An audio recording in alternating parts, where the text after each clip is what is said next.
Assalamualaikum warahmatullah sama sëriñ maa ngi lay nuyu di la ziar ci li nga ma laaj daanaka sum xam-xam sorewu ci sax bu baax wante ci wàllu communication boo xoolee yonent yi ar rusulu adadum seen adad seen lim 313 la boo ne Isa ni ruuxullah ni Ibrahima xalilullah ni Muhammad habiballah ni Muusa kalimullah comme que nag Muusa mooy kalimullah foofu mën nañ fa génnee communication yonent yàlla Muusa ci li ñu yonent bi sallallahu alayhi wa sallam jàngal ci alquran bi ko yàlla jox wàccee ko ci moom ñu koy jëfandikoo qul waxal sallallahu alayhi wa sallam qaala wax na rabbi shrah li sadri wa yassir li amri wahlul uqdatan min lisaani yafqahu qawli waj'al lii waziran min ahli haaruna axi foofu ba yàlla di yónni yonent yàlla Muusa lan dafa xawoon tàq pour mu mën mëtal yónnente bi dafa ni naka bool ak Haaruna bi nga xam ni mooy yor communication waxlul uqdatan min lisaani yafqahu qawli moom bu waxee rek dañ koy comprendre waj'al li waziran maanaam moom mooy communication bi ki yor communication bi mooy Haaruna yonent bi sallallahu alayhi wa sallam waxaan na ci xadis xaatibu nnaasa bi qadri uqulihim waxal ak nit ñi li méngoog ak li tolloog seeni xel xaatibu naasa bi qadri uqulihim kon nag booy wax ak nit ki na fekk yow mën nga communication ba xam looy wax ak moom ba mu mën a comprendre boo waxee li supérieur xel bi du ko jàpp boo waxee lu inférieur xel bi mën na ko jàpp élémentaire ba mu mën ko bañ ko garder kon nag dangay xool li xel bi méngool ak lu mu war peser nga defal ko loolu ndax am na ku ñëw ci yonent sallallahu alayhi wa sallam ni ko man de dama bari lu may tawat li may feebar mu ni ko sum wooral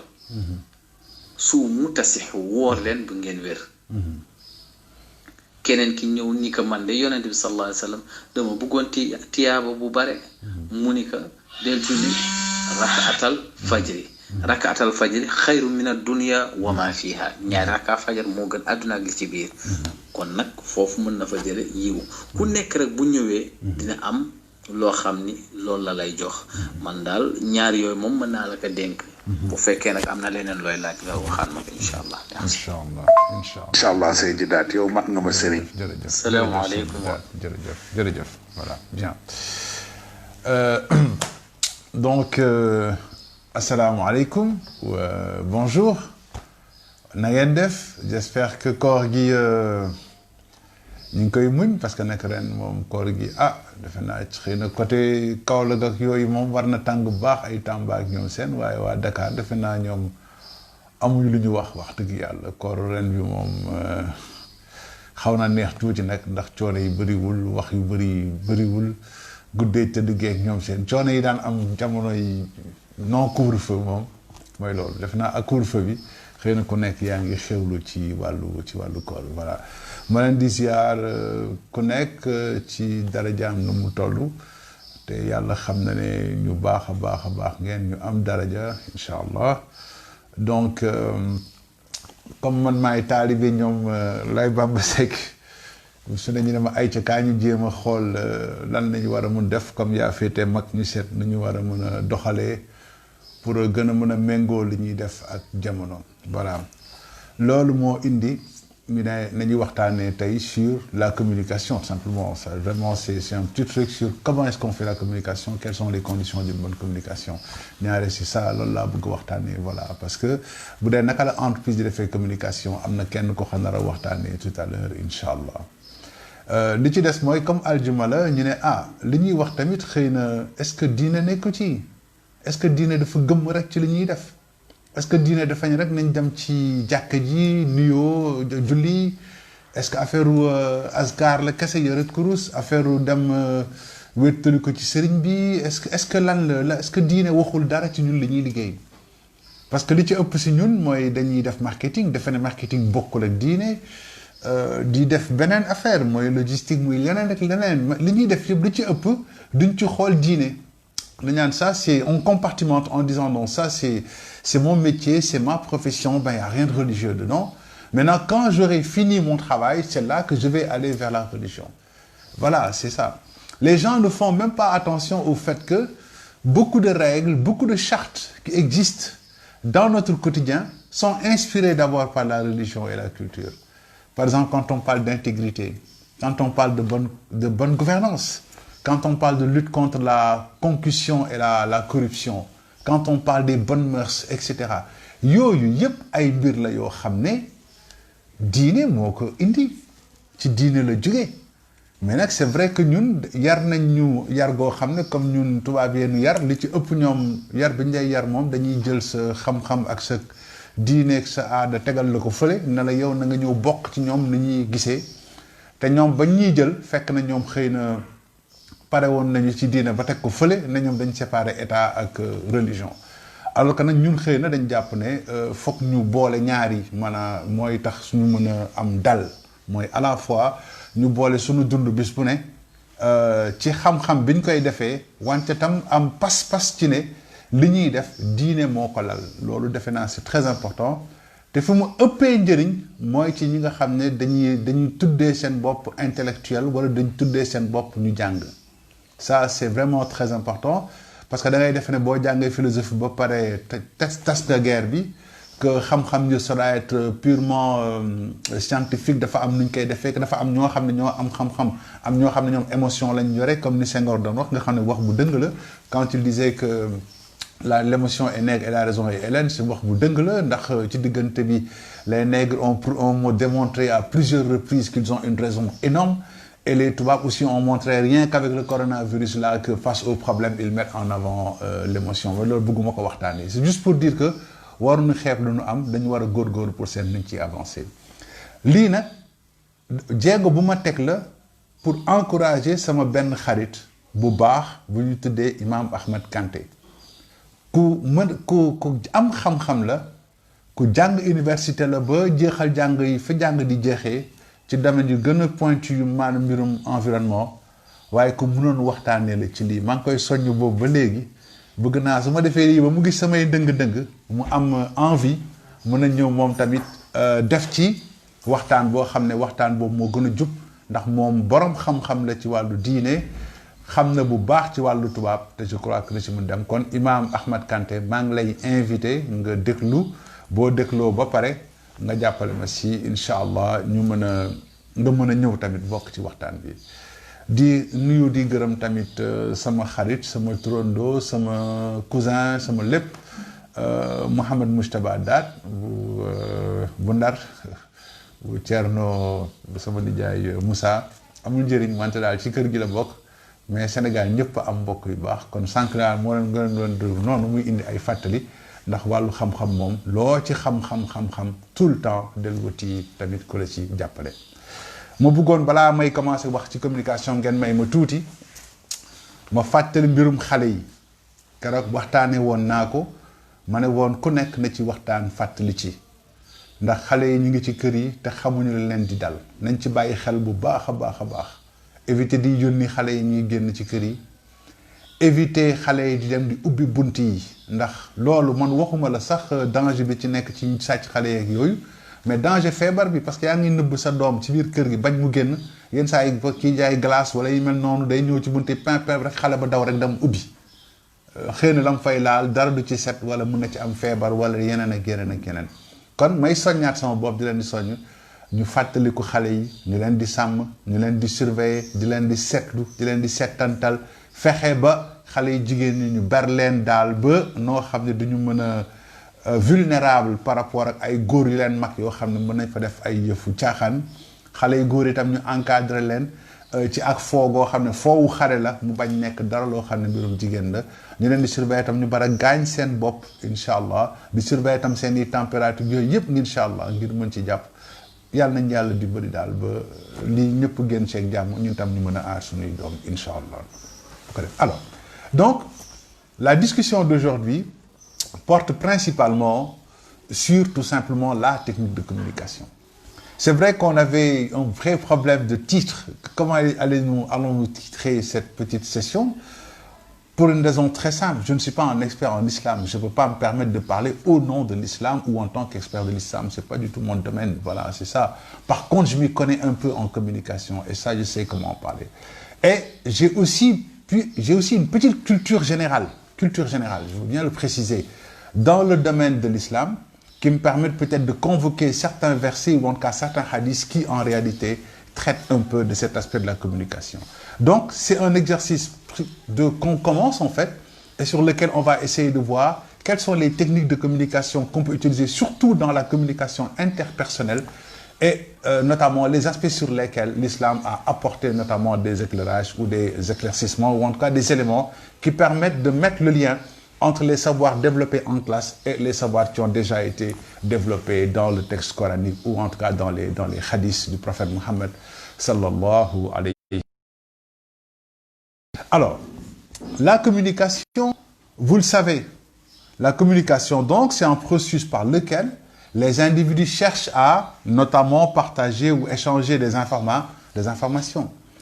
Donc c'est l'ensemble des formes d'expression orale, écrite, gestuelle, d'une personne à une autre dans le but de formuler des opinions, de demander des informations, de transmettre des messages, de manifester des sentiments, de faire partager ses sentiments, de porter des jugements, de négocier, de convaincre, de persuader ou de réfuter. Tout cet échange-là entre les individus, on appelle cela la communication. C'est exactement ça. Donc c'est un partage c'est un échange de messages. Alors, maintenant, la communication vient d'un mot latin qui s'appelle communicare, qui veut dire mettre en commun. Donc l'idée, en fait, c'est de dire que la communication, c'est un processus dans lequel on va essayer de mettre ensemble nos informations, nos connaissances, nos sensibilités pour pouvoir progresser. D'accord? Et la communication est une compétence primordiale, ou si tu veux, une compétence primaire ou une compétence élémentaire. Que si vous ne l'avez pas, vous ne pouvez pas avoir le reste. Ça, il faut très bien le comprendre. Quelqu'un qui ne sait pas communiquer ne sait pas apprendre. Quelqu'un qui ne sait pas communiquer ne sait pas enseigner. Quelqu'un qui ne sait pas communiquer ne peut pas avoir une compétence. Ou même si elle a une compétence, elle ne peut pas pouvoir exprimer sa compétence. Quelqu'un qui ne peut pas écouter ne peut pas avoir une voix autorisée dans une société ou en tout cas une communauté particulière parce qu'il ne sait pas s'exprimer. Quelqu'un qui ne sait pas communiquer aussi risque de passer à côté du message qui est donné dans la communication. En fait, la communication est une compétence de base qui permet de faire la médiation de l'ensemble des autres compétences et activités d'un individu. C'est pourquoi, notamment, la maîtrise de la communication va permettre de faciliter la motivation, d'aider quelqu'un à pouvoir motiver, à pouvoir déléguer notamment des décisions ou des activités, à pouvoir organiser, à pouvoir résoudre des problèmes, à pouvoir obtenir des informations, à pouvoir notamment emmener les gens vers la réalisation d'objectifs ou amener les gens pour adhérer à des idées, à des comportements, etc., comme c'est dans le cadre notamment de la communication sociale. Voilà. La communication va reposer sur 4 points essentiels. Ces 4 points essentiels, c'est oser. Savoir communiquer, c'est d'abord avoir de l'ouverture. C'est extrêmement important. C'est avoir de l'ouverture. C'est savoir écouter. C'est savoir comprendre les autres. C'est savoir intégrer les autres. Celui qui n'a pas de l'ouverture ne peut pas du tout communiquer. Voilà.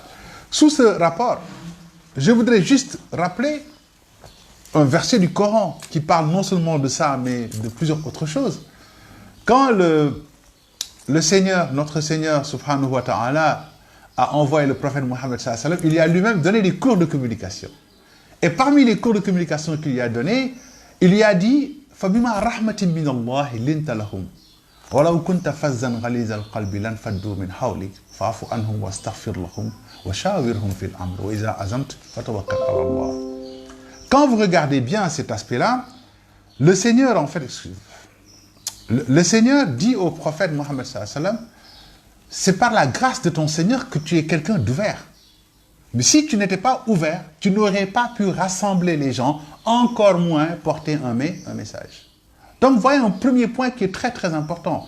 Celui qui ne sait pas communiquer, celui qui n'est pas ouvert, qui n'a pas d'ouverture, qui ne sait pas comprendre les autres, qui ne sait pas prendre en charge les points de vue des autres, il ne peut pas être un bon communicant. Autant on l'enseigne dans notamment nos cours et nos séminaires, autant c'est un pilier très important de la communication prophétique, parce que le Seigneur lui-même lui a dit attention, il faut qu'on enlève de toi tout ce qui est lourdeur, tout ce qui est notamment étreinte, tout ce qui t'enlève la possibilité de t'ouvrir et d'aller vers les autres. C'est très important. D'accord? Un deuxième pilier important de la communication, c'est le silence. Quand on veut communiquer, on va tout simplement essayer d'être dans le silence. Parce que le silence est une très très grande forme de communication. Le silence, c'est l'écoute en fait. Le silence. Le silence, enfin, pas l'écoute seulement, mais le silence, c'est le respect de l'autre. Ça, c'est vraiment très important. Quand vous regardez, par exemple, quand le Seigneur faisait passer le message, notamment à la sourate Baqara, il disait aux gens, voilà, takunu unzurna raina wa qulu unzurna. Ne demandez pas qu'on vous donne des récompenses, mais demandez-nous plutôt de vous regarder, de vous observer, de pouvoir vous voir à l'œuvre. C'est très important dans la communication de pouvoir développer cette capacité d'avoir un silence. Le silence est extrêmement expressif. Ça, c'est absolument clair. Le silence est très expressif. Il parle beaucoup. Donc, quand on sait communiquer, on sait faire du silence. Le silence pour parler, le silence aussi pour écouter. Parce que le silence est extrêmement parlant. Je crois que quelqu'un même disait, Youssou Ndour, je crois, disait dans une de ses chansons, « Déglul liñ la wax, bul dégg luñ la wax, déggul li nekk si ginnaaw ». N'entends pas seulement ce qu'on te dit, mais entends ce qu'on t'a pas dit. C'est-à-dire que ces mots silencieux là, qui sont derrière et qui en réalité vont vont en tout cas faire passer le message le plus profond qu'on veut te faire emmener. Donc, savoir communiquer, c'est savoir aussi exécuter un silence, notamment. Du moins exécuter un silence, c'est savoir respecter l'autre, notamment. D'accord? L'autre aspect, ouverture, silence, écoute. Je l'avais dit la dernière fois. Communiquer, c'est écouter. C'est écouter, c'est écouter, c'est écouter. Quand Allah a envoyé son message, je crois que la chose qu'il a demandé à tout le monde, c'est d'écouter ce qu'on dit, notamment ce que le prophète dit. Plusieurs versets reviennent là-dessus pour dire écoutez, écoutez, écoutez, écoutez. Écoutez avant d'agir. C'est extrêmement important d'écouter. Parce que quand on n'écoute pas, on ne comprend pas.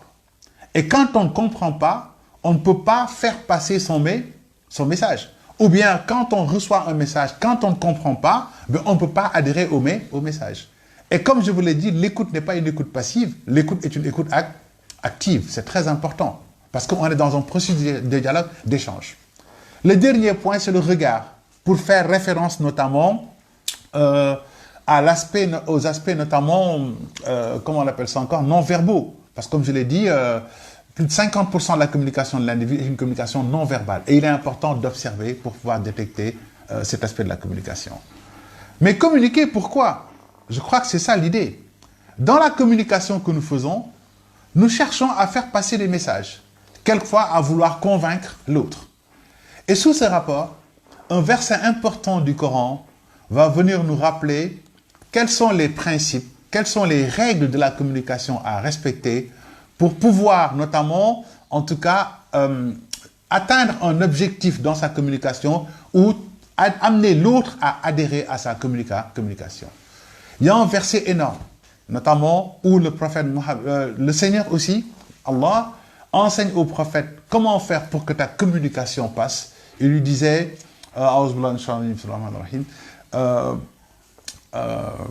voilà, j'ai oublié encore le verset qui fait dans ma tête. Donc il disait, Wad'u ila sabili rabbika bil hikma wal maw'izatil hasana.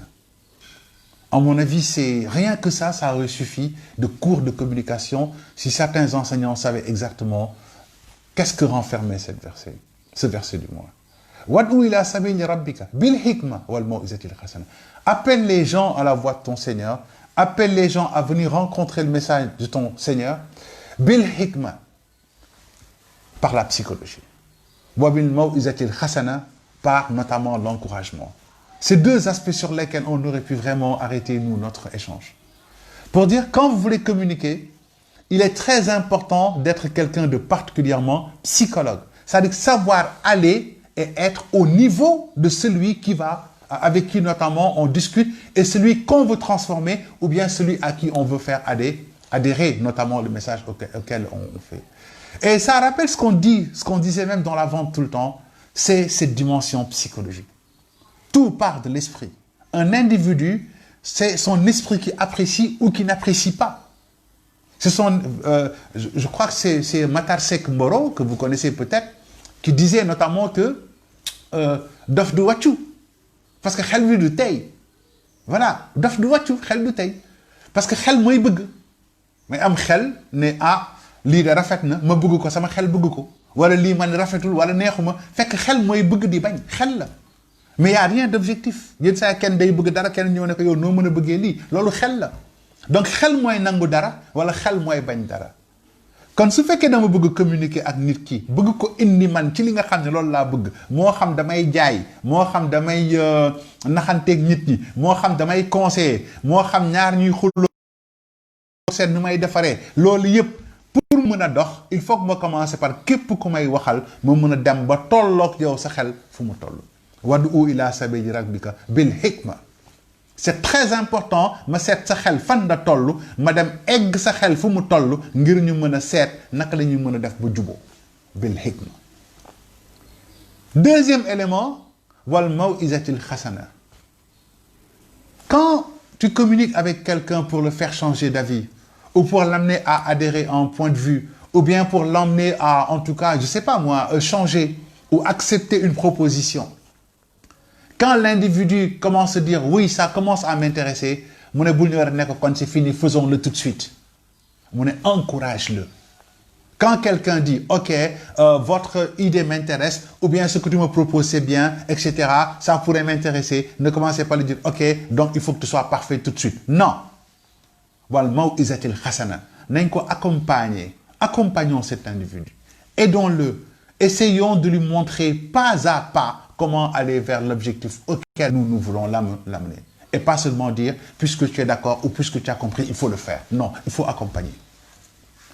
Quand on regarde bien ces deux aspects de la communication qui avait été enseignée par le Seigneur à Mohammed sallallahu alayhi wa sallam, on comprend parfaitement les axes de ce qu'on appelle la communication sociale.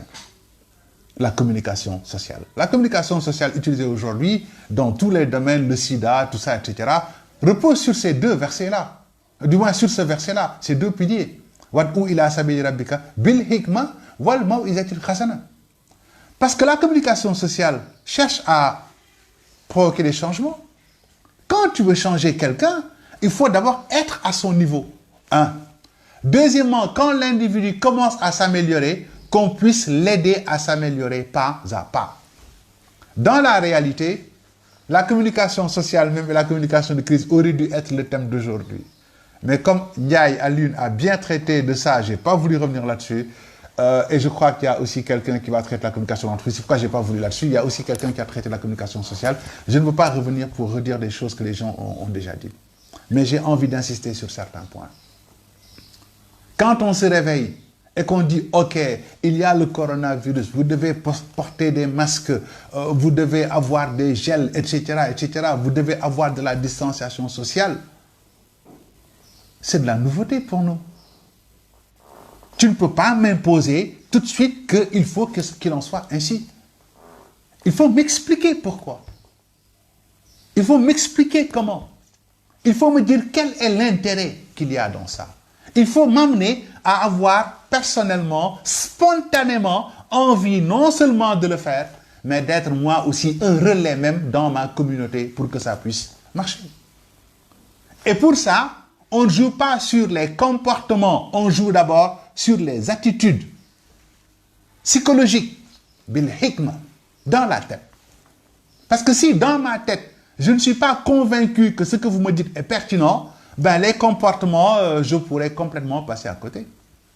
C'est ce qui est arrivé sur la maladie elle-même. Ou, vous savez qu'en communication sociale, quand on veut changer les comportements, on peut jouer sur plusieurs facteurs, parmi deux principalement. L'un des facteurs sur lesquels on peut jouer, c'est notamment comment on appelle ça encore, le bénéfice, l'encouragement, la récompense. En disant à quelqu'un, si tu changes, tu auras une récompense. L'autre méthode qu'on peut utiliser notamment, c'est un peu, comment on appelle ça encore, c'est un peu la dramatisation. C'est-à-dire qu'on va créer un drame, un risque, on crée une peur pour que l'individu ait envie de changer. Ça, c'est deux axes utilisés en matière de communication sociale. Dans le cas de notre santé, là, notre cas de santé, là, coronavirus, on a dit à tout le monde, c'est grave, ça tue les gens. On a joué le rôle des médias occidentaux sans avoir le même contexte. Nous aussi, en ayant une litanie matinale tous les jours, il y a X morts, X morts, X contaminés, X cas communautaires, cas je sais pas, etc. Et tout, la maladie est grave, faites attention, ça tue, etc. Les gens se sont dit, waouh, c'est grave. Et tout le monde a dit, ok, respectons donc les règles parce que c'est grave, ça tue. Au lieu de changer après l'approche en récompense, l'État a gardé la communication sur la dramatisation, sur la peur. Et qu'est-ce qui s'est passé? Beaucoup de gens ont été touchés. Ils ont été malades. Mais ils n'ont eu aucun symptôme. Ils se sont dit, mais cette histoire d'une maladie qui tue, ça ne tue pas. Ça ne fait rien. Et même quand on me prend, on m'amène dans un coin, on ne me touche même pas. On me dit, bah écoute, on attend d'ici 10 jours, 14 jours, ou peut-être il y aura quelque chose. Qu'est-ce qui se passe? Les gens commencent par se dire, comme tu m'as menti en me disant que c'est grave ça pour me tuer, c'est pas du tout vrai ce que tu me dis. Ça se passe dans la tête. C'est pas vrai. C'est ce qui a amené, il n'y a pas que Touba, hein. Il y a beaucoup de zones au Sénégal où les gens commencent par se dire, en fin de compte, ce qu'il dit, ce n'est pas forcément vrai. C'est peut-être faux. Des questions sont venues après. À quoi ça sert d'amener les gens se coucher à l'hôtel gratuitement alors que la maladie n'est pas si grave que ça?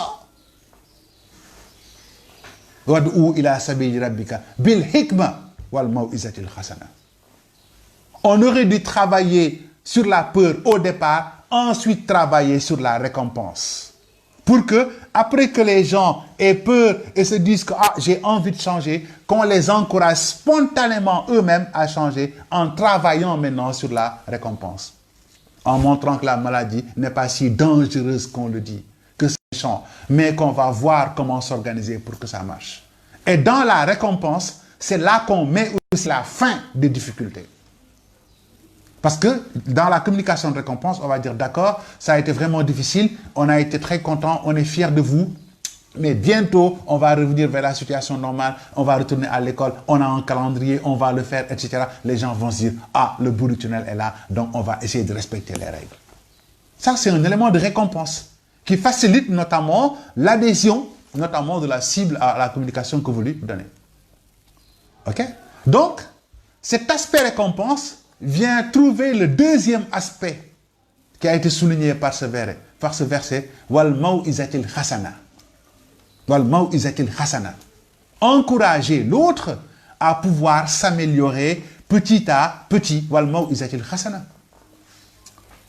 Quand les gens disent, ok, regardez ce qui s'est passé avec les masques. On se réveille, porter des masques. Après, on a une norme sur les masques. Si vous ne respectez pas les normes, c'est un problème. Qu'est-ce qui s'est passé? Tout le monde a reculé. Tout le monde a reculé. Et derrière, les efforts qui étaient faits par les gens pour regarder sur Internet comment avoir un masque de qualité, tout ça, etc., les gens ont laissé tomber. Ça a tué toute la dynamique. Avant qu'on revienne dire, oui, mais en fin de compte, on suspend la règle. Pourquoi avoir pris cette règle-là? Pourquoi avoir pris cette règle?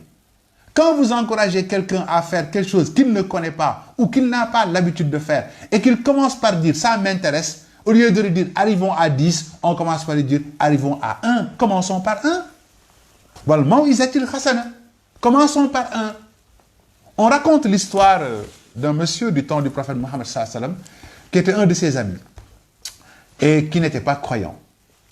Une fois, il a rencontré le prophète Mohammed sallallahu alayhi wa sallam en lui disant, le prophète lui a dit, mais attends, mais toi, ça fait longtemps qu'on ne s'est pas vu, il paraît que tu n'es pas encore musulman, quoi, tu n'es pas entré dans la religion. Le monsieur lui fait, ah, bon, votre religion là, c'est très compliqué, hein, parce qu'en réalité, il paraît qu'il n'y a pas de fornication, vous n'acceptez pas la fornication, vous n'acceptez pas la consommation d'alcool, et vous n'acceptez pas aussi le mensonge. Et moi, ces trois aspects-là, c'est vraiment mon dada, quoi. Je suis un gros menteur, j'adore la fornication, surtout avec les femmes des autres, et je suis quand je bois de l'alcool. Donc, je crois que je ne peux pas entrer dans votre religion, quoi. Voilà, je te souhaite bonne chance. Et le prophète Mohammed sallallahu alayhi wa sallam lui dit, écoute, moi, je peux vraiment t'aider à pouvoir intégrer. Je sais que tu es quelqu'un de bien, je t'ai connu quand on était jeune. Je veux qu'on ait une solution. Je veux quand même t'aider à pouvoir intégrer. Il dit, oui, mais et les 3 points là? Il dit, écoute, ce qu'on va faire, c'est quoi? C'est que les 3 points ne sont pas cumulatifs. Moi, je veux juste que tu mettes sur un point. Si tu arrives à avancer sur ce point-là, ben moi, je vais essayer de voir comment faire pour que tu puisses intégrer la religion. Et le monsieur lui fait, ok, c'est génial. Alors, c'est quel point sur lequel tu veux qu'on... Il dit, je veux juste que tu arrêtes de mentir. Et le gars se dit, mentir, mais c'est juste parler, c'est facile ça. Je dis, oui, d'accord, je suis d'accord avec toi.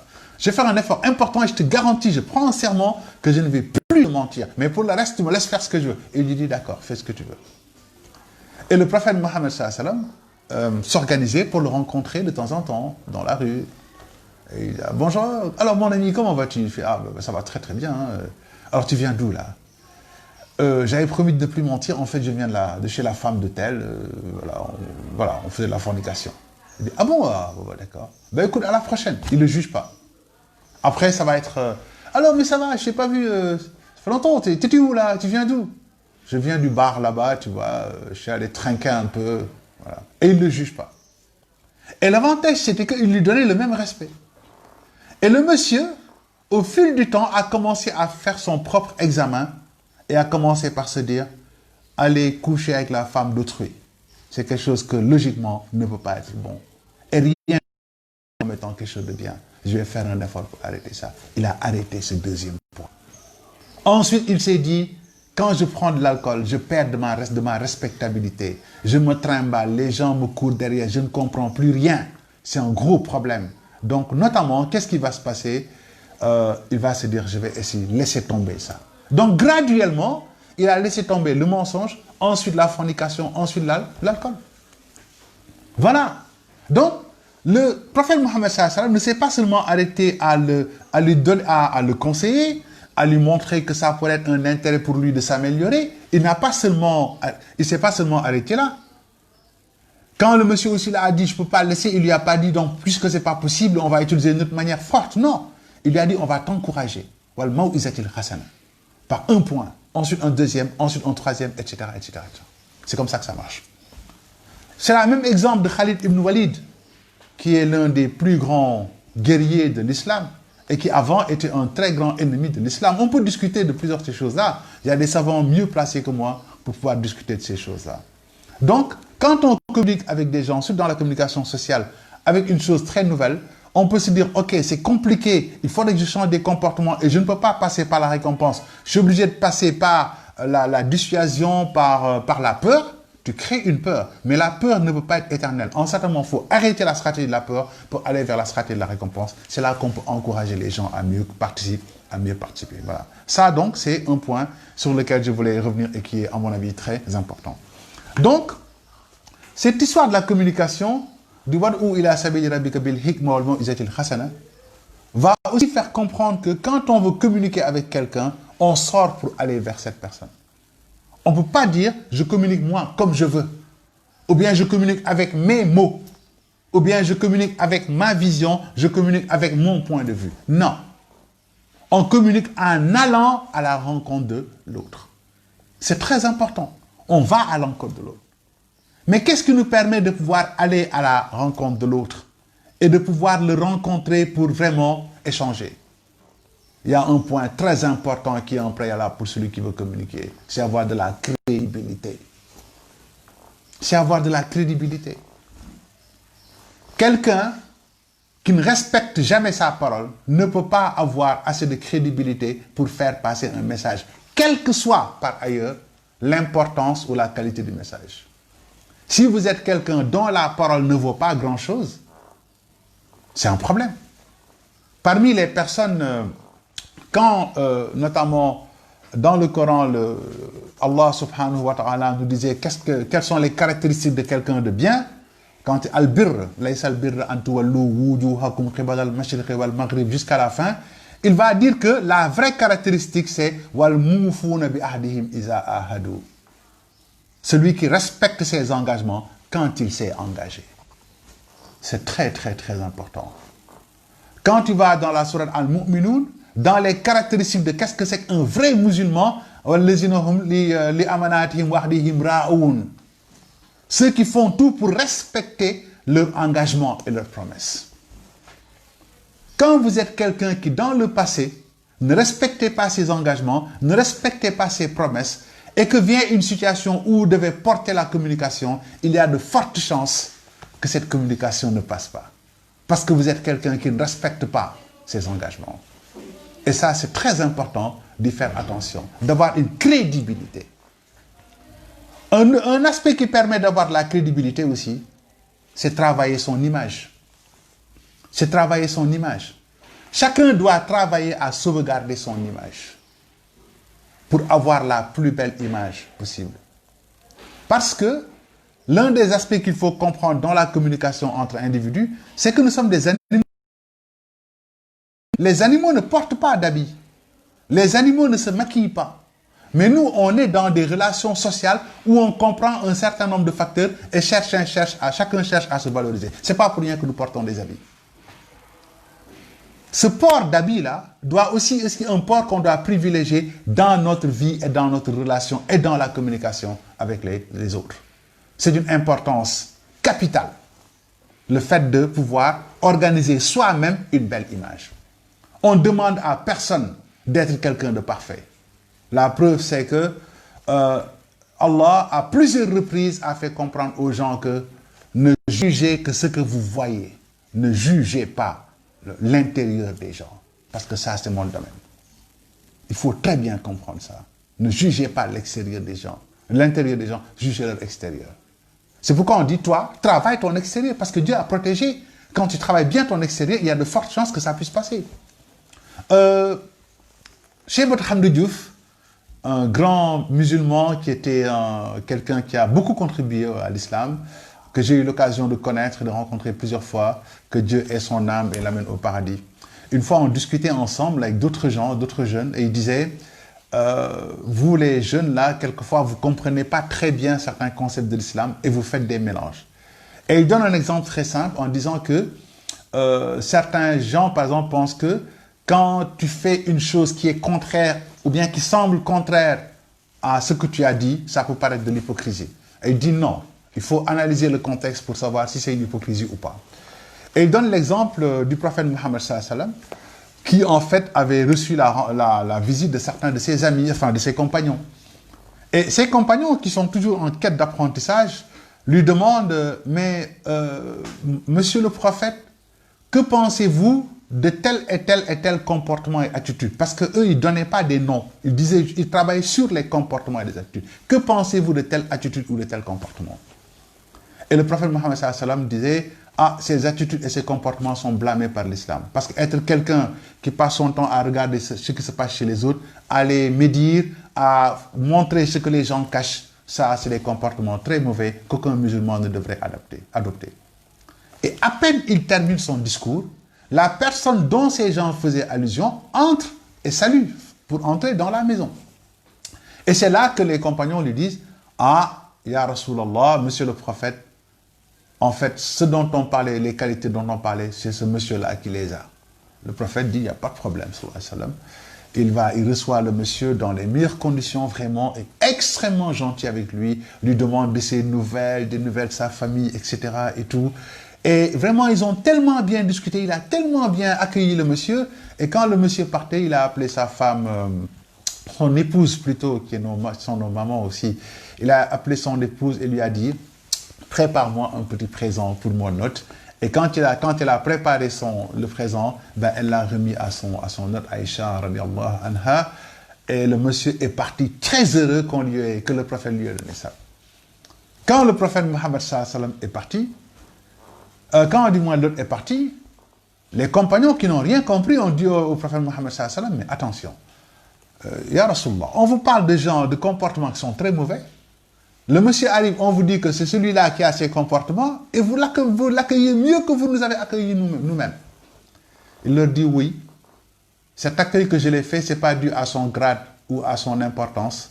Cet accueil de qualité, c'était pour moi, Mohammed sallallahu alayhi wa sallam. Et on lui dit pourquoi? Il dit c'était pour sauvegarder en fait comment on appelle ça encore? C'était pour sauvegarder mon honorabilité. C'était pour sauvegarder mon image. Comme c'est quelqu'un qui raconte du mal des autres, si je l'avais mal accueilli, vu des choses mauvaises chez moi, il serait parti en disant voilà ce que j'ai vu le prophète Mohammed sallallahu alayhi wa sallam faire et ça aurait été mauvais pour moi. Et n'oubliez jamais les gars, quand vous avez un manager, faites tout pour que son image ne soit pas écornée. Parce que quand l'image du chef est écornée, c'est toute l'image de la communauté, de l'institution ou de l'État qui est écornée. Il faut qu'on y fasse très attention. C'est pourquoi des gens excellents en communication, comme Barack Obama a été entouré par des dizaines d'experts en communication. Des dizaines, je dis, d'experts en communication. Dans tous les domaines. Je ne sais pas si vous avez vu tout ce qu'il y a comme documentaire sur Nat Geo, passant sur la communication de Barack. Mais Barack, toute sa communication est entourée d'experts qui lui montrent comment dire, comment faire, comment se présenter, tout. Tout le monde admirait Barack Obama. Pas parce qu'il était extraordinaire, mais parce qu'il avait une belle image. Parce qu'il avait une belle capacité d'appréhender son public, d'utiliser les mots et de savoir notamment les impliquer. Il savait le faire.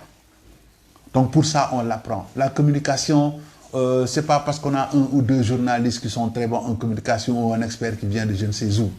Il faut avoir de vrais experts en communication. La communication, c'est pas seulement les techniques de communication, c'est tout ce qui intègre la communication. Une bonne communication, c'est peut-être quelquefois que vous-même, vous n'êtes pas bon pour communiquer. Peut-être que vous avez besoin d'un psychologue pour vous aider. Peut-être que vous avez besoin d'un sociologue pour vous aider. Peut-être que vous avez des problèmes de langage qu'il faut un spécialiste pour pouvoir vous aider à bien parler. Peut-être que vous avez un appareil dentaire qui gâte votre capacité d'expression, etc. Il y a un amont qu'on doit vous préparer, vous, en tant que produit, pour que vous puissiez être bon. Il y a le fait que dans votre communication, il y a des choses à prendre en compte. Peut-être qu'il faut faire du yoga pour pouvoir justement se calmer, pour pouvoir bien respirer, etc. Il n'y a pas que spécialistes en communication. Il y a beaucoup de spécialistes autour de l'activité de communication, dont le rôle est de vous préparer vous-même à être un bon produit, à savoir bien communiquer, à être quelqu'un qui sait bien transmettre le message, mais qui vont vous aider aussi à avoir l'ensemble des recettes pour pouvoir vous adapter et faire passer très facilement votre message. D'accord?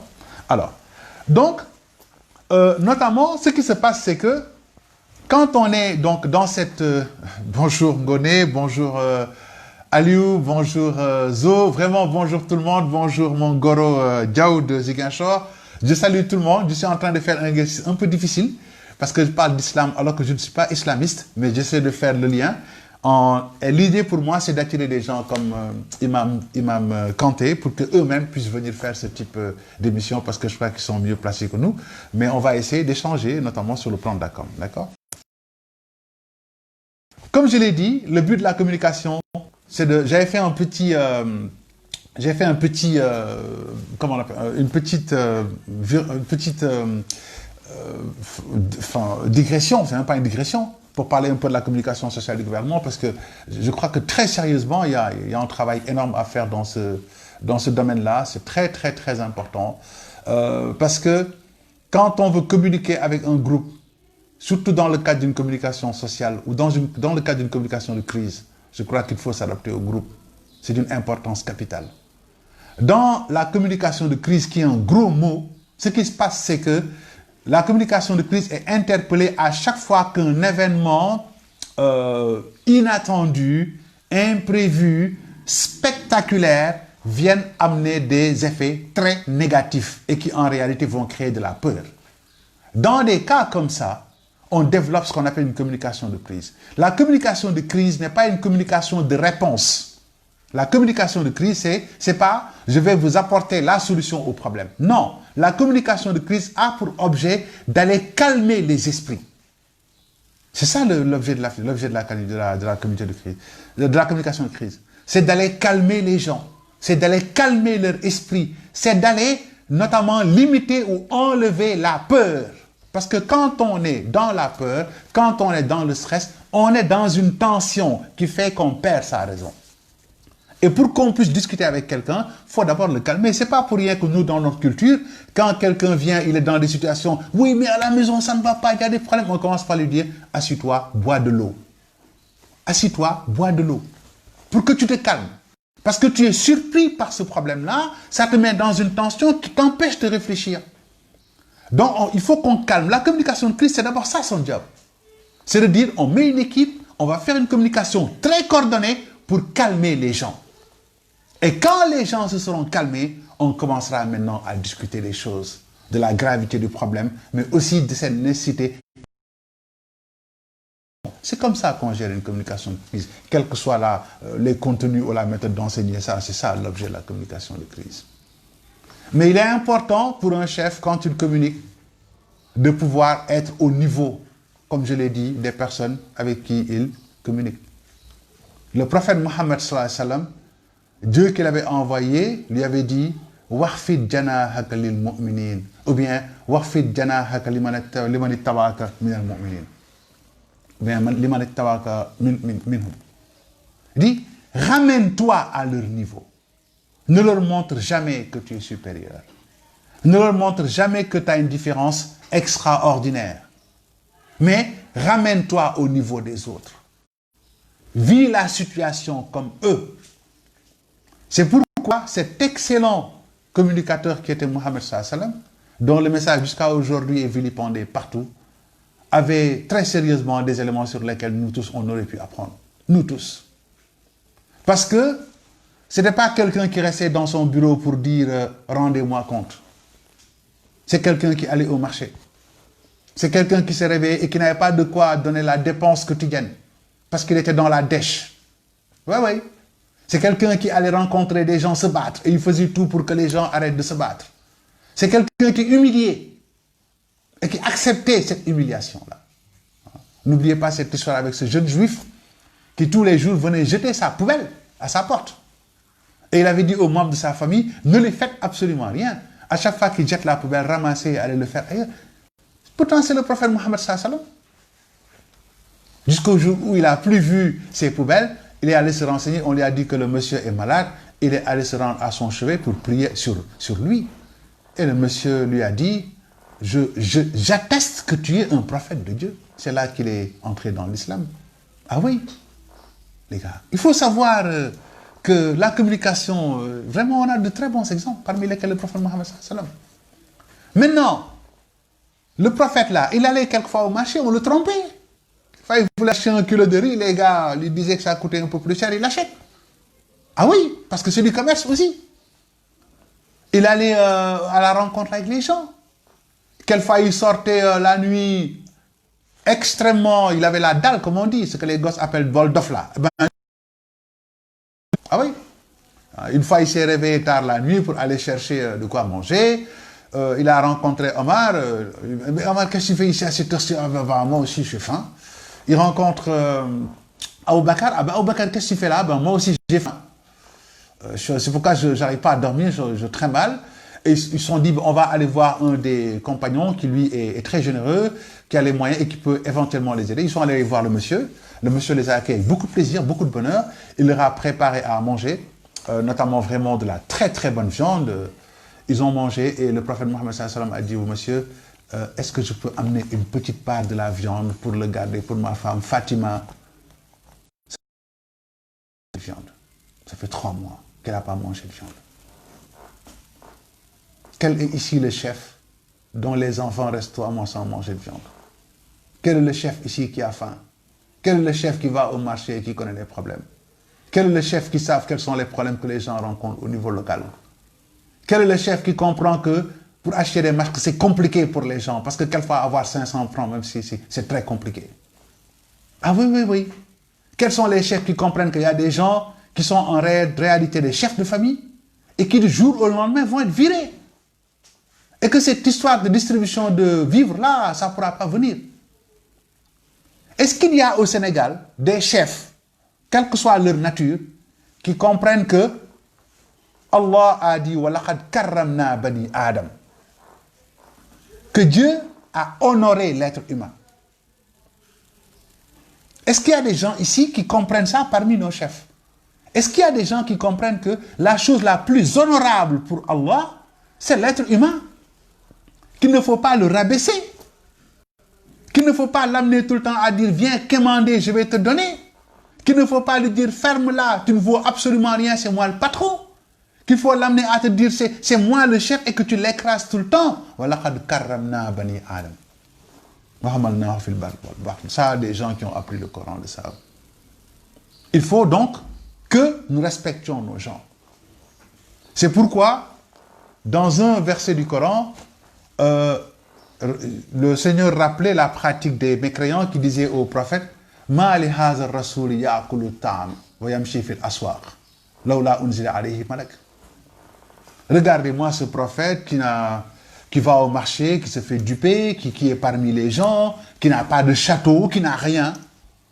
Ben, si Dieu veut qu'on croie en son messager, il faut qu'il nous amène un ange.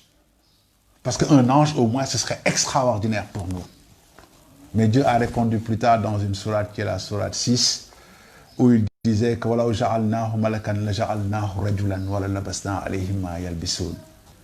si je devais transformer Mohammed en ange, cet ange-là, bien si j'avais envoyé un ange, cet ange lui aurait donné la forme d'un être humain.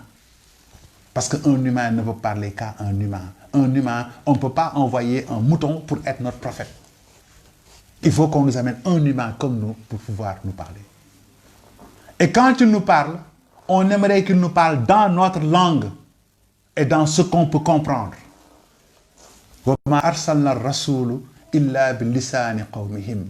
Le Seigneur dit, je n'ai jamais envoyé un messager et sans lui imposer de parler dans la langue, dans les dialectes des personnes à qui, notamment, je lui ai demandé de faire passer. Donc, quand on veut être dans la communication en tant que leader et qu'on veut transformer, du moins qu'à faire face à la crise, ou bien provoquer des nouveaux comportements ou des nouvelles, comment vous appelez ça encore, des nouvelles attitudes, il est important d'être au niveau des autres. C'est un peu difficile de dire, moi je suis le chef et je suis mieux que vous. Quand les gens sont fatigués, toi tu montres que tu n'es pas fatigué. Ah oui, oui, oui. C'est ça la réalité. C'est ça la réalité. Imaginez que le prophète Mohammed sallallahu alayhi wa sallam dise aux gens, je suis votre prophète, mais la prière du matin, je suis très fatigué, je ne pourrais pas la faire, je la fais chez moi, mais vous quand même faites-le. Est-ce qu'il y aura des musulmans? Non. Mais ici, nous, on a des chefs qui se disent, je reste dans mon palais, je joue, je m'amuse avec ma famille, pour vous dire que ça va très bien pour moi. Pendant ce temps, il y a des gens qui perdent leur job. Pendant ce temps, il y a des gens qui se disent comment je vais avoir la DQ quotidienne.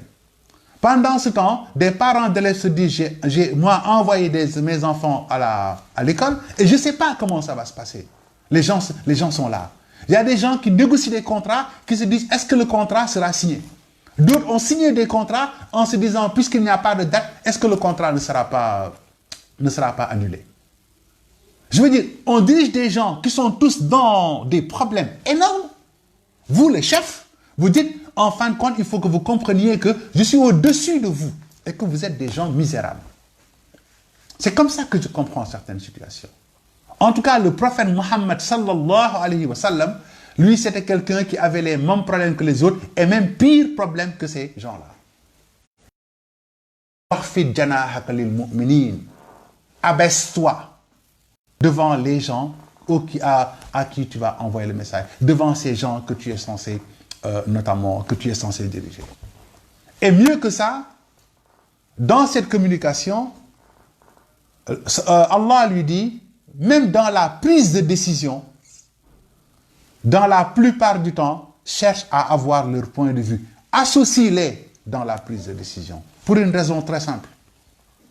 Quand on prend des décisions d'autorité envers une communauté, la communauté risque de ne plus se reconnaître dans vos décisions. Et qu'est-ce qui se passe? Il y a un rejet de la décision. Parce qu'il n'y a pas. C'est comme ce qui s'est passé. On se réveille un beau jour. Bonjour, il y a des normes de masque. Aucune discussion, rien. Il y a des normes de masque. Ça ne marchera pas. Il y a des règles de communication. Il y a une approche dans ce qu'on appelle la prise de décision participative. Où on va dire, on va essayer de consulter les gens. On va essayer donc consulter. On va essayer notamment de pouvoir avoir le point de vue des gens. C'est-à-dire notamment d'avoir leur point de vue. Ensuite, de pouvoir essayer d'avoir un consensus. Et quand on a un consensus, ça nous permet d'avoir un accord. Donc, consultation, concertation, d'accord, discussion, consensus, accord.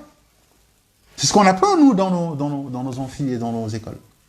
Et ce principe a été enseigné par l'islam bien avant cela.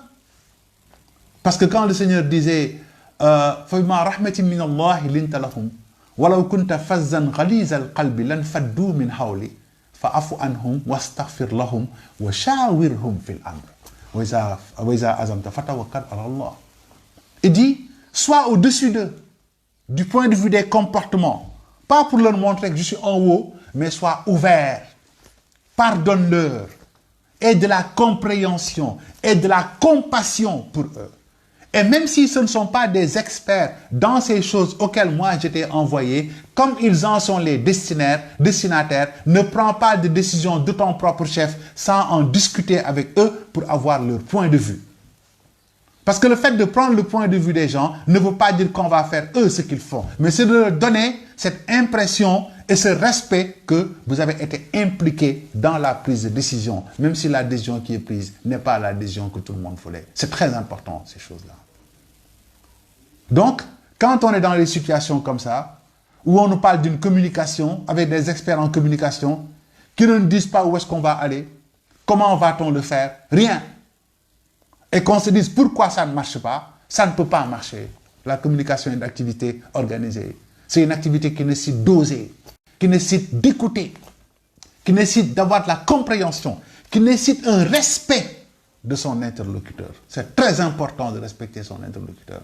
Sinon, votre communication ne pourra pas passer. Et quand vous êtes quelqu'un que l'interlocuteur ne respecte pas, ce qui se passe, c'est que les gens vont plus avoir confiance à la rumeur. Regardez-le tous les jours. On fait des communications officielles. Les rumeurs tuent les communications officielles. Parce que soit la communication officielle est mal faite, soit elle n'existe pas. Quelqu'un a sorti un document pour dire que le ministre de l'enseignement a donné une date pour que l'école reprenne. Et c'est après, je crois qu'on a fait le conseil des ministres là pour trouver une solution. Ah oui, parce que on se dit ces gens ne sont pas crédibles. Et puisqu'ils ne sont pas crédibles, essayons de voir comment les amener à donner la bonne information, ou bien prêchons le faux pour avoir le vrai. C'est pourquoi au Sénégal, en tout cas dans la communication avec nos managers, nos leaders plutôt, c'est plus des communications qui reposent un peu sur ça. Sur voilà, ce qu'on appelle le zan, le fait que le préjugé. Voilà. Et Dieu disait, ah non, non, non, allez plutôt vers les choses claires, c'est mieux, faites tout pour aller vers la clarté. Parce qu'il n'a pas de zan ismun. Tout ce que vous avez comme rumeur, comme a priori négatif, parce que nous tous c'est ça. Quelquefois on pense négativement de nos autorités, que ce soit politique ou autre chose d'ailleurs. Parce que réellement, en un certain moment, on se dit, ils ont tellement été, ils n'ont pas tellement été à la hauteur que peut-être qu'ils nous racontent des histoires. Quand Dieu dit, non, essayez de créer en tout cas les liens pour pouvoir bien discuter. Parce que si vous devez, à chaque fois qu'ils vous disent quelque chose, que vous pensiez autre chose ou que vous avez une autre vision, non seulement ça casse la dynamique du groupe, mais il y a un problème très important, c'est que vous-même, vous en avez un retour négatif. Inna ba'da zanna ismun. Parce que toutes ces mauvaises pensées-là, tous ces préjugés négatifs, des péchés contre vous. Mais surtout, ça casse la dynamique du groupe. Quand dans un groupe ou dans une entité, dans une communauté, les gens préfèrent plus croire à la rumeur qu'à la vérité, ça, c'est un gros problème. C'est des prémices à la rupture d'une communauté ou d'un groupe. C'est très important. Alors, c'est pourquoi Dieu va dire, même si vous êtes à l'intérieur du groupe et que vous n'avez pas forcément très confiance dans votre management ou dans votre leadership, essayez d'aller chercher les bonnes informations. Ah oui. In ja'akum fasiqun binaba'in fatabayyanu. Les gars, combien d'entre nous sommes-nous là à partager des informations sans savoir? Oui, le ministre a pris telle décision, Eddie Murphy est mort, Kim Jong-un est mort, Macky Sall, tous les jours, on sort des informations que certains appellent fake. Pour moi, c'est plus que des fakes. En tant que musulman, ce n'est pas du fake. C'est du mensonge. C'est du mensonge. Et le mensonge fait partie des 7 péchés capitaux en islam. 7. Il y a 7 péchés capitaux en islam.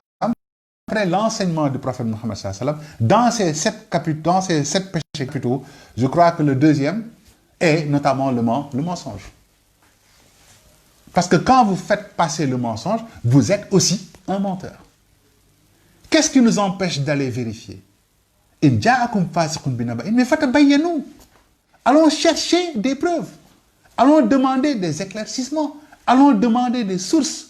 C'est ce qui nous permet, même si nous transmettons la même information, au moins on le fait en toute bonne foi. Et ça nous prédispose aussi à accepter que les autres nous corrigent parce qu'on se dit, ah, je ne sais pas, j'ai cherché, mais bon, comme c'est ça que j'ai trouvé et que j'ai trouvé bon, c'est quand même pas mon information. Si je rencontre quelqu'un d'autre qui me dit c'est pas ça, je dis, ah, c'est là que j'étais arrêté mes informations, peut-être que vous avez raison, donc j'allais avoir information. L'autre aspect, c'est de dire, si je ne sais pas, j'ai cherché et je ne sais pas, que je m'abstienne de donner l'information. Parce qu'il vaut mieux ne pas avoir d'information qu'avoir une mauvaise information. Et n'oublions pas que beaucoup de leaders, entre guillemets, qui se croient être des experts dans la communication, pensent qu'il faut passer son temps à tricher et à utiliser les autres, en fait, comme des petits zinzins. Et donc, au lieu d'utiliser une communication formelle, ouverte, vraiment sincère, ils passent leur temps à faire de la manipulation. Tous les jours, vous le voyez. On a des comptes Facebook ou autre chose qui tous les matins sortent des informations pour faire ce qu'on appelle du teasing. C'est-à-dire on essaie d'utiliser les gens pour pouvoir les amener vers une décision qu'on veut prendre, mais on ne sait pas si ça va marcher ou pas. On essaie de faire du teasing. Ou bien il y a des choses qui sont là, qui occupent tout le monde. On essaie de trouver autre chose qui sont des mauvaises nouvelles pour amener les gens vers d'autres centres d'intérêt et oublier les choses les plus importantes. C'est des choses qui se font. Et c'est les fasiqs qui font ça. Parce que Dieu n'a pas dit, à chaque fois que quelqu'un te donne une nouvelle, va vérifier. Non. Il dit, in ja'akum fasiqun binaba'in. Un fasiqun, c'est un bandit. C'est quelqu'un qui n'est pas honnête, c'est quelqu'un qui n'a pas les qualités les meilleures. C'est pourquoi Dieu dit, quand quelqu'un qui n'est pas habitué à la vérité, quelqu'un qui n'est pas crédible, quelqu'un qui n'a pas fait preuve de sa respectabilité, quelqu'un qui ne respecte pas les gens, quelqu'un qui n'a pas de fierté et de dignité en tant qu'être humain, quand il te donne une information, Dieu va vérifier cette information.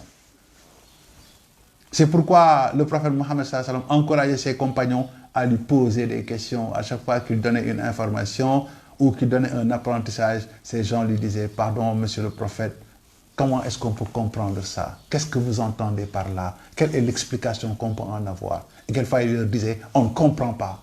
Quelqu'un comme Amar, quelquefois, lui disait, ce que tu dis, est-ce que ça vient de Dieu ou de ton propre esprit? Parce que si ça vient de ton propre esprit, on peut discuter ça. Et de temps en temps, il n'était pas d'accord avec lui. Ça, c'est des gens extraordinaires, les gars. On a de quoi être fiers de l'enseignement de l'islam dans tout ce que nous faisons. Je suis sûr que si demain Zo vous parlez de logistique, il verra que l'aspect logistique a été très très bien traité dans l'islam. A été très très bien traité dans l'islam. Quand l'autre voudra parler du droit ou autre chose, il verra qu'il pourra notamment, il verra que notamment il pourra aussi puiser énormément dans le texte islamique pour pouvoir notamment avoir des sources très très importantes pour pouvoir faire passer notamment son... Voilà, c'est ça. Donc moi, très sérieusement, je voulais vraiment aujourd'hui... voilà. Il y a un autre aussi peut-être point très important sur lequel je voulais venir, c'est l'opportunité du moment de la communication. On ne fait pas de la communication n'importe où, n'importe comment. Il est important, quand on communique, de s'adapter aussi, non seulement à la psychologie de l'individu, mais au contexte même. C'est très important, ça permet d'avoir un impact. C'est pourquoi dans le Coran, Seigneur nous dit « Fazakir inna fa'ati zikra, sayazakkaru man yakhsha » Quand vous voulez faire un rappel ou une communication de sensibilisation, Fazakir inna fa'ati zikra, faites-le quand ça a de l'utilité. Cette utilité-là, c'est des éléments de contexte. Est-ce que l'individu est dans une position réceptive? Est-ce que le lieu est adéquat? Est-ce que le moment est adéquat? Est-ce qu'on ne dira pas à... Parce que dire la vérité, quelqu'un disait que je suis allé dans un village, hein, je lui ai dit toute la vérité que je connaissais, voilà, je m'en fous du reste. Et il a rencontré un expert en communication qui lui a dit, s'il y a des problèmes là-bas, si rien ne marche, c'est ta faute. Parce qu'on ne dit pas la vérité telle qu'elle est. On trouve les moyens de faire passer la vérité. Parce que justement, si tout le monde était au même niveau, on n'aurait pas eu de problème. Les lions, par exemple, n'ont pas besoin de technique de communication. Les moutons n'en ont pas besoin non plus. Ils n'ont pas besoin de technique de communication. Parce qu'ils ont des signaux très clairement qu'ils font passer, que tout le monde comprend. Et de la même chose, il n'y a pas de problème. Mais nous sommes différents. Nous sommes totalement différents. Et c'est un des aspects sur lesquels le Seigneur est heureux de nous. Inna khalaqnakum shu'uban wa qaba'ila lita'arafu inna akramakum indallahi atqakum. Dieu dit, je vous ai créé en communautés différentes. Vous avez des couleurs différentes. Vous avez des races différentes. Vous avez des langues différentes. Pourquoi? Pour que vous puissiez communiquer. Pour que vous puissiez vous enrichir les uns des autres. C'est très important. Donc on ne peut pas dire je m'en fous. Il faut trouver un moyen de faire passer le message. Pour qu'on puisse notamment gagner. Et ça, le Coran nous en donne énormément de leçons. Vraiment, c'est véritablement ça. Alors, il y a peut-être un dernier point avant de partir, là, Bomba, parce que je suis en train vraiment de faire un travail énorme, là, sur moi. Ça, même ma famille me le demande, je ne le fais pas. J'aime pas tellement le faire parce que c'est trop, à mon avis, c'est trop prétentieux pour quelqu'un qui n'est pas un islamiste de faire ce job-là. Le dernier point sur lequel je voulais qu'on parle, sur, en tout cas, les injonctions de la religion par rapport à la communication, c'est le fait de ne pas dire aux gens, le fait d'éviter de dire aux gens ce qu'on ne fait pas, le fait de communiquer des choses auxquelles on ne croit pas. Parce que quand on communique des choses auxquelles on ne croit pas, et qu'on envoie des messages pour changer des comportements, des points de vue, des idées, alors que moi-même qui envoie l'information, je n'y crois pas, ça c'est extrêmement mauvais. Et dans l'islam, il y a une appellation pour ça. Ces gens qui, en fait, proposent, encouragent les autres vers des choses auxquelles eux, ils ne sont pas associés, ou en tout cas ne sont pas d'accord, ou n'ont pas le même point de vue, on appelle ça un nifaq. C'est ce qu'on appelle les nifaq, les nafiq. Un nifaq, c'est quelqu'un qui dit des choses. Yaquluna bi afwahihim ma laysa fi qulubihim. Ils disent des choses de leur bouche qui n'a pas de finalité, ou en tout cas qui n'est pas réellement quelque chose auquel ils croient. Et ça, c'est une faiblesse importante dans la communication. C'est une faiblesse importante dans la communication. C'est pourquoi Allah subhanahu dans la sourate Al-Baqarah avait dit « Ata'muruna an-nasa bil birr wa tansawna anfusakum wa antum tatluna al-kitab » Ah oui. Ata'muruna an-nasa bil birr. Est-ce que vous allez dire aux gens de faire le bien, hein, de se laver les mains, vous leur dites de ne pas barrer les routes pour organiser leur cérémonie, parce que c'est pas bon. Vous leur dites qu'il ne faut pas tricher, que tout le monde est égal devant la loi. Quand vous leur dites que oui, il y a des règles de bonne gouvernance, etc., tout le monde doit respecter ça. Hein? Quand vous leur dites que vous ne pouvez pas avoir que tel moyen, pas plus. Quand vous leur dites que nous, on gère l'argent, on va le répartir équitablement, etc., vous donnez toute cette communication à votre public. Et après, c'est vous-même qui organisez le barrage des routes. C'est vous-même qui donnez des autorisations à vos amis pour traverser les régions ou pour se promener la nuit. C'est vous qui donnez ça. Ensuite, en temps normal, c'est vous qui barrez les routes pour vos propres cérémonies. Ensuite, c'est vous qui faites passer des informations sur des problèmes de bonne gouvernance, etc., etc. C'est pourquoi Dieu dit, mais réfléchissez vous aussi. Comment tu peux dire aux gens, faites le bien, et toi-même tu oublies de le faire? Comment veux-tu penser que les gens vont être des cons? Si tu me dis, ok, il faut se coucher à 8 heures, et que toi tu dis, moi je vais me coucher à 8 heures, gars, essayons ça à la maison. Nous tous, généralement, quand on dit à nos enfants le soir, oui, mais il faut aller se coucher, demain tu vas à l'école, ça va être, maman, papa, laissez-moi ici jusqu'à après. Vous aussi, vous allez à l'école demain, non? On va faire travailler. Oui, mais nous-mêmes, on est en train de se coucher. L'enfant, en ce moment-là, va aller se coucher. Et quelqu'un, il va sortir un peu pour vérifier est-ce que vous êtes vraiment couché. On ne peut pas. C'est comme quand on hérite des enfants à la maison. On ne peut pas leur dire ça, c'est pas bien, et nous, on le fait devant eux. Non. Merci Baïfal, ça revient à cette histoire de crédibilité. C'est d'une importance vraiment capitale. Je voudrais vraiment remercier toutes les personnes qui ont eu la patience de suivre cet exercice extrêmement difficile auquel j'ai essayé de me lancer. J'ai essayé de préparer un contenu, je me suis dit c'est pas la peine. Je connais un peu la communication, je connais un peu le Coran, mais surtout j'ai en face un public qui m'écoute et qui peut participer, mais l'objectif pour moi, c'était pas vraiment de faire un cours, etc. C'était de jeter un premier pas pour encourager les vrais connaisseurs de l'islam à venir eux-mêmes parler de thèmes qui peuvent intéresser tout le monde. C'est ça l'idée. Donc je le fais pour encourager les autres. Je m'excuse pour toutes les choses que j'ai dites et qui ne sont pas des choses correctes. J'évite surtout qu'on m'identifie à quelqu'un d'islamique, etc. Et tout. Non, je ne suis pas quelqu'un qui est exemplaire. Je voudrais vraiment le dire et le dire. Je ne suis pas un exemple. Il y a des exemples que nous avons. On a des gens que Dieu nous a offerts comme cadeaux, parmi lesquels Cheikh Ahmadou Bamba, Khadim Rasoul, parmi lesquels Cheikh Ahmadou Al-Hajj Maudo Malik, radiallahu anhu, parmi lesquels notre parent Lebou, notamment le vieux, en tout cas, Laï, vraiment qui est quelqu'un d'extraordinaire. Et je salue au passage Pape Maguette Diop, qui est dans son staff, voilà. Parlons des autres, des Gourgirawan Ngom, la famille Ignace, de Kaolack, etc. Vraiment, je crois qu'on a la chance d'avoir de vrais exemples. Et on va très sérieusement dire qu'on va s'appuyer sur ces exemples. Nous tous derrière, moi, ce que je peux, c'est toujours cette attitude d'enseignant. C'est dire, essayons d'encourager les autres. Moi, je suis arrivé en âge où peut-être je ne peux plus faire beaucoup de choses. Mais je me suis dit, j'encourage les autres. J'encourage les jeunes qui tiennent ce document. Parce que j'ai été très, très, très charmé, en tout cas dans les dernières années où j'ai été dans l'enseignement, de voir que beaucoup d'intellectuels avaient appris le Coran. Et ils l'ont appris à un niveau qui m'a beaucoup fait plaisir. C'est-à-dire que c'est des gens qui ont appris le Coran pas de manière aveugle, mais ils ont appris le Coran en ayant recherché ce que c'est que la signification. Parce que pendant longtemps aussi, on a dit aux gens, Al-Quran ken du ko firi, lu dul firi amul njëriñ. Yàlla moo ne inna arsalna rasul illa bi lisani qawmihim. On ne peut pas parler à des gens dans un langage qu'ils ne comprennent pas. Dire aux gens que le Coran, on ne le traduit pas parce que c'est extraordinaire, donc le Coran, c'est pour qui? C'est pour qui?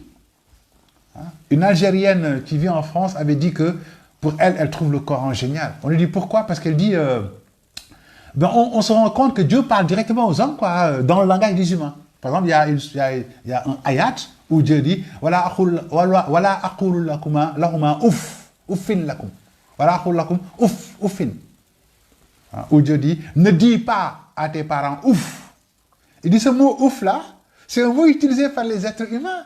Dieu utilise un langage qui nous est accessible. Il nous parle de la vache, il nous parle des moustiques, il nous parle de la procréation et tout. Pourquoi vous ne voulez pas qu'on comprenne? Si, Dieu, il y a des livres certifiés comme étant des livres bien traduits, allons regarder. Maintenant, traduire le Coran ne veut pas dire être exégèse du Coran. L'exégèse, c'est la jurisprudence. Ça, c'est un autre job. Il y a ce qu'on appelle les doctrines, les écoles de pensée. Ça, c'est autre chose. Ça, c'est pas... Mais faisons le minimum, les gars. Apprenons les signes de l'alphabet arabe, le hijj là. Ensuite, apprenons tout simplement à lire ce qu'il y a dans le texte. Parce que dans le texte coranique, c'est un texte juridique. Où il y a ce qu'on appelle des décisions impératives, où il y a des décisions maintenant interprétatives. Il y a des termes très clairs. Aqimus salam, aqwatu zakah. Tu n'as pas besoin d'aller chercher un arabe. Faites la prière, payez la zakat. Ça, tu n'as pas besoin d'aller chercher aucun arabe. Ça, tu lis la tradition, tu sais ce que c'est. Voilà. Par contre, maintenant, il y a des aspects sur lesquels il faut interprétation. Et le Seigneur, qui est lui-même quelqu'un de sage, de complet, Allah subhanahu, c'est la perfection. Lui-même dit, dans la sourate Ali Imran, il y a des versets très très clairs sur lesquels il n'y a pas de discussion, mais il y a des versets sur lesquels il y a un effort à faire et il ne faut pas que les gens disent « je sais ». Il est important que les gens recourent à un processus d'exégèse pour qu'ils puissent bien comprendre ce que dit le texte afin de pouvoir mieux l'expliquer aux autres. Ça aussi, c'est des facteurs très très importants. Rabbana la tuzigh qulubana ba'da idh hadaytana wa hab lana min ladunka rahmatan innaka antal wahhab. Ce texte-là est dans le Coran. Pour dire qu'il y a des textes clairs qu'on peut lire en regardant. Wadduha wal isas ma waddaka rabbuka wa ma qala wa lal akhiratu khayrun laka min al ula. Gars, apprenez cette sourate-là qui est belle. Ton Seigneur ne t'a pas abandonné, il ne t'a pas laissé. Voilà, il te fera tellement plaisir que tu seras heureux. Tu as besoin d'explications? Non, lisons-le. Même si on ne connaît pas toute l'explication, ça fait plaisir. Parce que dans ce texte-là, dans cette sourate qui est dédiée au prophète Mohammed sallallahu alayhi wa sallam, cette sourate qui est une sourate de la positivité, de l'espoir, de la lumière dans le cœur. Toute personne qui est dans la difficulté, qui lit cette sourate, se retrouve extraordinairement bien. C'est un bonheur de lire cette sourate. Et la sourate qui suit, sourate al-Nashr, oui, c'est ça. Alam nashrah lak sadrak. Quand il dit, à chaque fois qu'il y a la difficulté, ben après suivra l'ouverture. À chaque fois que ça ne va pas, dis-toi que ça ira. Inna ma'al usri yusra. Et que tu veux, je cherche des gens pour me... Non, les sabab nuzul là, tout ça c'est autre chose. Mais pour savoir qu'est-ce que ça veut dire, hey, lisez les livres traduits en wolof, en français, en anglais, tout ce que vous voulez, mais faites tout pour le comprendre. C'est une lettre qui nous a été envoyée. Maintenant, n'oublions pas que tous les savoirs viennent d'Allah subhanahu wa ta'ala. Iqra bismi rabbika allazi khalaq, khalaqal insana min alaq, allamal insana ma lam ya'lam. J'ai appris à l'homme ce qu'il sait. Donc le seul fait de revenir au texte coranique, à la compréhension du hadith, à voir comment le prophète Mohammed sallallahu alayhi wa sallam menait ses négociations, enseigner, que cette éducation-là, sans avoir même fait une école spécialisée en communication, vous permet en réalité d'avoir une très grande expertise de la communication. Voilà, bien. Donc je vous souhaite un très bon Ramadan, je vous souhaite un très très bon vendredi. Je remercie énormément Laye Bombasek. Vraiment, c'est quelqu'un qui me permet de faire ce que je veux et qui m'encourage. Qu'Allah l'aide, lui et les jeunes, que ça soit Dramé, que ça soit Khalifa, et toutes ces personnes qui veulent l'aider, que Dieu les aide. Vous êtes notre fierté, les jeunes. Il faut que vous compreniez ça. Moi, je vais avoir 50 ans bientôt. Je vais quitter l'échiquier. De toute façon, je n'enseigne plus d'ailleurs. Voilà. Mais je me suis dit, j'ai fait tout ce que je peux faire. C'est-à-dire que maintenant, ce qui me reste, c'est encourager les jeunes. On veut que vous fassiez 1000 fois plus que nous. Le combat est difficile. On veut que vous soyez innovants, que vous ayez de nouvelles idées. Quand j'ai vu qu'avant qu'aucune école ne parle d'enseignement à travers des supports technologiques, c'est Laye Bombasek qui a initié ça. On ne le connaît pas. Il n'a pas une grande école, il n'a pas un grand institut, il n'a pas des grands moyens. Mais si aujourd'hui, des gens dans les universités et les écoles se disent on peut faire de l'enseignement à travers notamment les moyens technologiques, c'est Laye Bombasek qui l'a expérimenté depuis des années et qui marche. Et tous les jours, vous avez des cours meilleurs que les cours que vous voyez en salle. C'est des jeunes comme ça dont on a besoin. Mais on a besoin d'avoir des managers, des leaders qui puissent aider et porter ces jeunes. Mais si ceux qui ont réussi passent leur temps à se dire on va récupérer les idées des autres qui n'ont rien, Mais Joe, quand est-ce qu'on va avancer? Je n'ai jamais vu quelqu'un voler un projet et l'exécuter avec succès. J'ai jamais vu ça. Parce qu'il y a un aspect très important dans l'entrepreneuriat qui est la volonté, qui est l'idée. Il y a un processus de maturation de l'idée du projet. Il y a une volonté énorme. Il y a une automotivation qui sont à la force de la réalisation du projet. Il ne s'agit pas seulement de voler un projet. Il y a tout le parcours d'entrepreneuriat qui est la base même du succès du projet. Donc, je vous encourage, vous les jeunes, les respirateurs que vous faites, gatchengalama comme on dit, les masques que vous faites, tout ce travail que vous faites, nous vous encourageons et nous prions Dieu qu'il vous donne beaucoup plus de lumière. Nous prions Dieu que vous soyez plus détachés de certaines choses qui ne sont pas votre spécialité. Les gars, allez enseigner la religion, allez faire des zikrs en n'en plus finir, passer la nuit du jeudi à faire des trucs. Je ne dis pas que c'est mauvais, mais attention, quand on est jeune, il faut se décider quand même. Soit on veut se préparer pour demain servir la nation et se battre pour ça, soit on se dit, en fait, je n'ai pas d'objectif, je veux tout faire à la fois. Parce que même dans l'islam, il y a une division sociale du travail. Il y a des gens dont le job, c'est d'aller enseigner l'islam. Il y a des gens dont le job, c'est d'aller faire des da'wah. Il y a des gens dont le job, c'est de faire autre chose, de diriger la politique, etc., etc.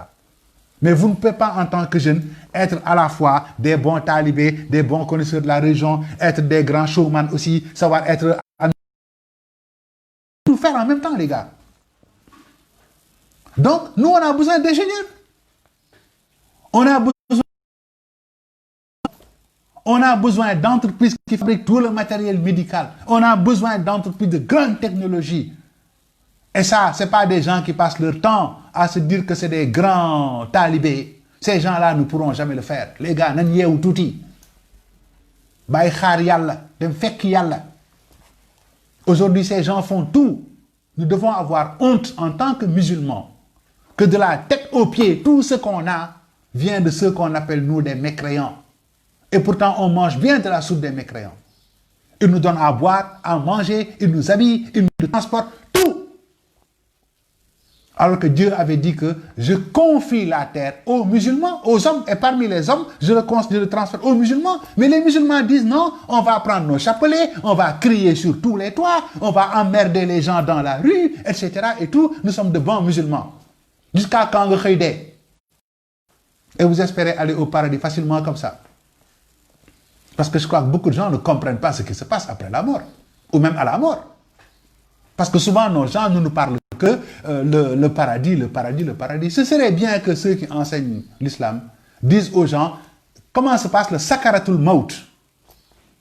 C'est très important. Qu'après le sakaratul maut, qu'on dise aux gens qu'est-ce qui se passe au moment où on enterre quelqu'un. Qu'on lui parle notamment de ces deux grands âges-là. Ah oui, oui. Qu'on lui dise ce qui se passe, que Barzakh, ce n'est pas un pays. Barzakh, ça veut dire une barrière qui fait que les vivants ne peuvent plus communiquer avec ceux qui ne sont pas vivants. Mais ce qui se passe après là, aucun voyant ne te dira c'est un nal sa papa mingi ci Barzakh sangam. Seul Dieu sait ce que les gens font. Et quand on vous dit qu'il y a des gens qui iront au paradis sans problème, toi tu vois ce que Cheikh Ahmadou Bamba a fait. Divisé par 150 millions, tu ne l'as pas fait. Tu vois ce que Alhaji Malik a fait. Tu vois ce que, comment il s'appelle, Alhaji Abdou a fait. Tu vois des gens, des guerriers comme Abdul Ahad Baké, extraordinaire. Tu vois des gens épatants comme Serigne Saliou Baké. Tous ces gens-là, toi, tu les vois. Et après, tu dis que tu vas mourir et aller au paradis comme ça. Alors que ces gens ont peur. Ces gens sont entre l'espoir et la peur. Abdul Aziz Sy disait à des gens qui venaient visiter le tombeau de son père, ah, on espère que Dieu a agréé son œuvre, mais on ne sait pas. Ces gens ont peur. Toi, ces gens, ce qu'ils ont fait, divisé par 1 milliard, tu ne l'as pas fait, et tu dis, je vais aller au paradis. Bon paradis, quel paradis? Ça a plus de sens d'aider quelqu'un à manger que d'aller passer son temps toute la nuit à prier. Sachez-le. Parce que même dans le Coran, Dieu dit, quand vous faites une bonne action, je vous paye 10. Mais quand vous donnez de l'argent, c'est minimum 7 ans. في سبيل الله كمثل كمثل حبة أنبتت 7 سنابل في كل سنبلة ما تعبى والله يضاعف لمن يشاء والله واسع عليم. Battons-nous les jeunes pour innover. Créons des nouvelles choses. Créons notre propre développement. Réfléchissons à ce que le docteur Alun John, que j'aime bien, que je salue au passage, disait, l'économie immédiate, c'est le fait d'avoir tout chez soi et de ne pas être obligé d'aller rechercher tout ce qu'on a ailleurs. Le fait que quand on veut faire quelque chose, qu'on ait l'ensemble des ressources pour le transformer sur place. Battons-nous sur ça. Je vous encourage, Inch'Allah, que Dieu vous aide, que Dieu vous appuie. Chrétiens, musulmans, je m'en fous. Pour moi, nous sommes tous des croyants. Quelle que soit la manière dont on la croit, personne ne doit juger l'autre. Le seul juge s'appelle Dieu, s'appelle Allah, s'appelle Jéhovah, comme vous le voulez. Mais pour moi, c'est le seul juge. Et personne n'a le droit de juger les autres. Battons-nous donc pour apprendre de tout cela. Passez un très très bon week-end. Je m'excuse vraiment pour toutes les erreurs que j'aurais pu faire. Et je vous attends mardi pour pouvoir discuter notamment de l'argumentation. Voilà. Wassalatu wassalamu ala ashrafi anbiya wal mursalin. Maa ngi leen di nuyu bu baax. Assalaamu aleykum wa rahmatullah. Di jéggalu borom xam-xam yëpp duma borom xam-xam jërëjëf. Merci.